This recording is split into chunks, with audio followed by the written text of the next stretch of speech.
Palavra pastoral. Meditação. Meus amados irmãos e amigos, aqui estou mais uma vez neste início de um novo dia para vos trazer mais uma de nossas meditações dentro da Palavra de Deus. Sendo assim, vamos mergulhar nas Sagradas Escrituras conforme temos feito sempre. Conforme você já tem acompanhado, o texto que estamos meditando durante toda esta semana está em 2 Crônicas, capítulo 7, versículo 14, que diz: se o meu povo que se chama pelo meu nome se humilhar e orar, e buscar a minha face, e se converter dos seus maus caminhos, então eu ouvirei dos céus, perdoarei seus pecados e sararei a sua terra. Já meditamos aqui sobre a humildade, sobre a oração e também buscar a face do Senhor. E agora vamos para o quarto ponto aqui da nossa meditação, que é conversão. Neste caso é o quarto e último ponto, né? Foram 4 condições que Deus exigiu do seu povo. Primeiramente, humilhação. Se o meu povo que se chama pelo meu nome se humilhar. 2, e orar. 3, e buscar a minha face. E agora vem a meditação de hoje: e se converter dos seus maus caminhos. Vamos pensar bem, amados, e meditar neste tão importante assunto. Deus não está falando para ímpios. Deus não está falando para pecadores, para uma sociedade corrompida pelo pecado. Ele está falando para o seu povo. Se o meu povo que se chama pelo meu nome, se o meu povo que usa o meu nome, que se identifica com o meu nome, que quer obedecer à vontade do meu nome, enfim, se este povo se converter, as coisas começarão a acontecer. Conversão. Mas é claro que antes da conversão vem uma outra palavra chamada arrependimento. Jesus, João Batista, o apóstolo Pedro e os demais apóstolos pregavam sempre dizendo: arrependei-vos e convertei-vos. Pedro mesmo disse ali em Atos 3, a partir do versículo 19 em diante, né? Quando ele disse: arrependei-vos e convertei-vos para que venham os tempos do refrigério. Não virá tempo de refrigério sem que haja arrependimento, conversão. E arrependimento também, ele existe de 2 maneiras. O arrependimento chamado remorso, que é aquele arrependimento que a pessoa sente aquela tristeza em ter cometido um erro, um pecado, uma falha, e daí a algum tempo volta a repetir o ato. Então isso não é arrependimento, é um remorso. Já o verdadeiro arrependimento é aquele que a pessoa sente uma tristeza profunda em ter pecado, em ter ferido a santidade de Deus, e propõe no seu coração em não repetir mais aquele ato, nem outros atos semelhantes. Paulo, escrevendo aos Coríntios, ele fala que a tristeza segundo o mundo é essa que eu vos falei, da pessoa que peca e volta a pecar, que chamamos normalmente de remorso. Mas existe uma tristeza chamada segundo Deus. Que tristeza é esta? É um sentimento que vem da parte de Deus, viu? Que você fica profundamente mexido, arrependido, triste por ter cometido algo que feriu a santidade de Deus. E aí você propõe no seu coração em não pecar mais. Este é o verdadeiro arrependimento. Vocês se lembram quando Jesus disse àquela mulher adúltera, né? Vai e não peques mais. Quando a Bíblia fala que Deus se arrependeu de ter feito o homem, aqui o sentido já é outro completamente diferente. Porque a raiz da palavra arrependimento aqui é tristeza. Deus sentiu tristeza em ter feito um homem que era bom, a sua imagem, a sua semelhança. O pecado veio e destruiu tudo isto, e o homem começou a pecar, ferindo a santidade de Deus, se distanciando de Deus. Aí Deus sentiu uma tristeza muito profunda por isso. E foi por isto que ele mandou o dilúvio sobre a terra como uma forma de juízo, de punição.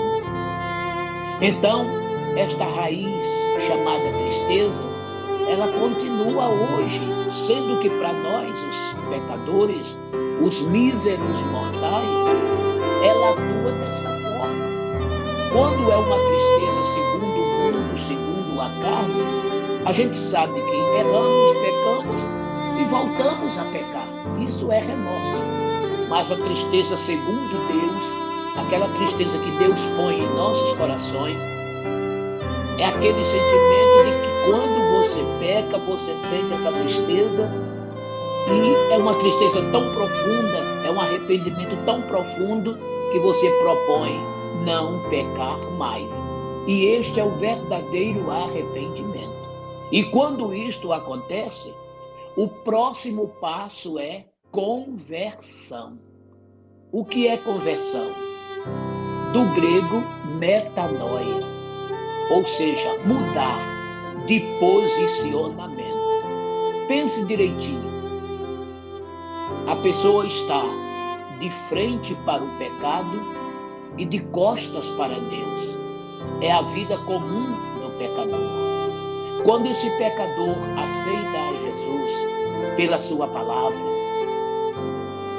e muda de posicionamento, isto é, ele agora passa a ficar de frente para Deus e dá as costas ao pecado. É isso que é conversão, é mudar de posicionamento. Então, se faz necessário o arrependimento, que vem pelo ouvir da palavra de Deus, Romanos 10, 17, em seguida a conversão. O que eu fazia, não farei mais. Vai, não peques mais. É a mudança radical de posição. A isso se chama conversão. E é exatamente isso que Deus está falando ao seu povo, a sua igreja, que por algum motivo se afastaram da presença de Deus, voltaram a pecar, voltaram às origens ruins de outrora, e agora Deus está chamando a um arrependimento profundo, seguindo de uma sincera e real conversão, de uma sincera e real metanoia, de um verdadeiro mudar de posicionamento. Paulo, escrevendo aos Efésios, no capítulo 4, a partir do versículo 22 em diante, ele diz que o velho homem tem que se despir de seu velho homem, de sua velha natureza, e vestir-se de um novo homem. E ele prossegue: quem furtava, não furte mais, não é? Quem fazia coisas erradas não é para fazer mais, não dá lugar ao diabo, não deixar o sol se pôr sobre a ira. Olha só, não é? Não está proferindo palavras torpes, não entristeceu o Espírito Santo, deixar toda ira, toda cólera, toda contenda, toda chocarrice, toda bebedice, glutonaria, e ser misericordioso, misericordiosa, uns para com os outros, perdoando-vos uns aos outros, como Cristo vos perdoou. Vocês estão vendo aqui que mudança total de posicionamento, isto é conversão. E foi isso que Deus disse: se o meu povo se converter de quê? Do quê? Dos seus maus. Está bem claro aqui. Isso quer dizer que Deus estava triste com o posicionamento de Judá naquela época. Por que não de todo Israel? Porque naquela inauguração do templo ainda não havia acontecido a divisão do reino, que foi no período do rei Salomão. E aquilo que Deus disse a todo Israel, está dizendo para a igreja hoje. Olha como anda a nossa igreja por aí afora, voltando às atividades ruins, mundanas, seculares. Quantos que estão voltando aos exercícios carnais? Isso não é bom. Não é bom, porque Deus nos chamou para uma vida justa, santa, de consagração diante dele. Como é santo aquele que nos chamou? Sede. Como é santo aquele que vos chamou? Sede vós também santos em toda a vossa maneira de viver, porquanto escrito está: sede santos, porque eu sou santo. 1 Pedro 1, 15 e 16. Segui a paz com todos e a santificação, sem a qual ninguém verá o Senhor. Hebreus capítulo 12 e o versículo 14. Por aí se vê, meus amados e queridos irmãos, amigos e companheiros, que a santidade é a principal prova de uma vida que está verdadeiramente arrependida, que está verdadeiramente convertida. E sem esse arrependimento, sem essa conversão, não haverá justificação, regeneração, santificação e futuramente o arrebatamento desta pessoa junto com a igreja para seguir para os céus. Então, amados, se queremos respostas da parte do Senhor, temos que nos humilhar, orar, buscar a face do Senhor, nos arrepender, nos converter, para que então a parte dele seja feita, e isso deixaremos para comentar amanhã. Mas hoje estou chegando ao final desses 4 pontos que Deus exige do seu povo, para que ele nos ouça, para que ele nos perdoe e para que ele nos sare. Humilhação. 2, oração. 3, buscar, continuar insistindo, procurando a face do Senhor. E 4, conversão. E é claro que quando se fala em conversão, fala-se em arrependimento, porque o arrependimento precede a conversão. E a conversão sucede ao arrependimento. Não é maravilhoso isso? É por isso, irmãos, que muitas orações não têm sido ouvidas, muito menos respondidas, porque está faltando esses 4 degraus nessa escada que liga à presença de Deus. Humilhação, oração sincera, busca da face do Senhor de maneira insistente e uma conversão plena acompanhada de arrependimento nas vidas destes crentes, na vida do povo de Deus. Pensem nisto, é fundamental. Se queremos ter de Deus a resposta, sua presença marcante e sempre, sejamos humildes. Tenhamos uma vida de oração, de busca diária à presença do Senhor, de arrependimento e de conversão.